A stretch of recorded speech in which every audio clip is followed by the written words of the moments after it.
श्री गणेशाय नमः। ओम नमो भगवते वासुदेवाय। माघ मास महात्म श्रृंखला में 23वां अध्याय।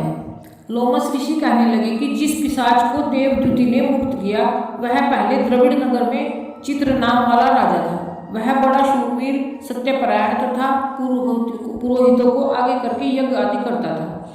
दक्षिण दिशा में उसका राज्य था और उसके कोष धन से भरे हुए थे। उसके पास बहुत से हाथी, घोड़े और रथ थे और वह अत्यंत शोभा को प्राप्त होता था। बहुत सी स्त्रियों के साथ क्रीड़ा करता था और अनेक यज्ञ उसने किए थे।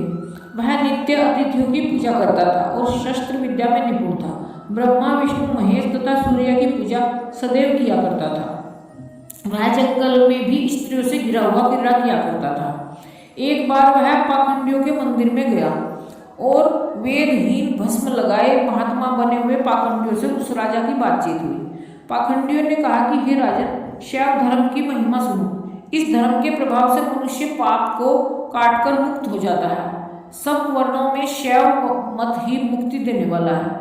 शिव की आज्ञा के बिना दान, यज्ञ और तपों से कुछ नहीं बनता। शिव का सेवक होकर भस्म धारण करने, जटा रखने से ही मनुष्य मुक्त हो जाता है। जटा धारण करने तथा भस्म लेपन से ही मनुष्य शिव के समान हो जाता है। इसके बराबर कोई पुण्य नहीं है। जटा भस्म धारण किए हुए सभी योगी शिव के वश होते हैं।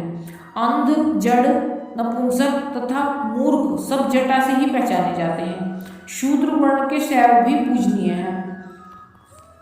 विश्वामित्र क्षत्रिय होकर तप से ब्राह्मण हो गए। वाल्मीकि चोर होकर उत्तम ब्राह्मण हो गए। अतएव शिव पूजन में किसी बात का विचार नहीं है। तप से ही ब्रह्मत्व प्राप्त होता है, जन्म से नहीं। इस कारण शैव का दर्शन उत्तम है तथा शिव के सिवाय दूसरे देवता का पूजन न करें। शिव तपस्वी को विष्णु का त्याग करना चाहिए। विष्णु की मूर्ति का पूजन नहीं करना चाहिए। विष्णु के दर्शन से शिव का द्रोह उत्पन्न होता है और शिव के द्रोह से रौरव आदि नरक मिलते हैं। इसी से भवसागर से पार होने के लिए विष्णु का नाम भी नहीं लेना चाहिए। शिव भक्त निशंक होकर जो शिव से प्रेम करता है वह कैलाश में वास करता है, इसमें कुछ संदेह नहीं। इस धर्म का पालन करने वालों का कभी नाश नहीं होता।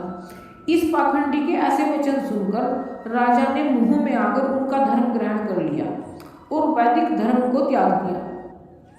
वह श्रुति, स्मृति और ब्राह्मणों की निंदा करने लगा।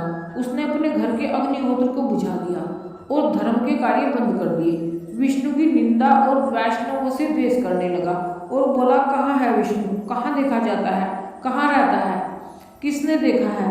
और जो लोग नारायण का भजन करते थे उनको दुख देता था। पाखंडियों का मत ग्रहण कर राजा वेद, वैदिक धर्म, व्रत, दान और दानियों को नहीं मानता था। अन्याय से दंड देता। वह कामी राजा सदा स्त्रियों के समूह से घिरा रहता और क्रोध से भरा रहता है। गुरु तथा पुरोहितों के वचनों को नहीं मानता था। पाखंडियों पर विश्वास करता हुआ उनको गांव, हाथी, घोड़े और स्वर्ण आदि देता था। उनके सब कार्य करता, भस्म धारण करता और मस्तक पर जटा रखता था। और जो कोई विष्णु का नाम लेता उसको मृत्यु का दंड दिया जाएगा। यह ढिंढोरा उसने पिटवा दिया।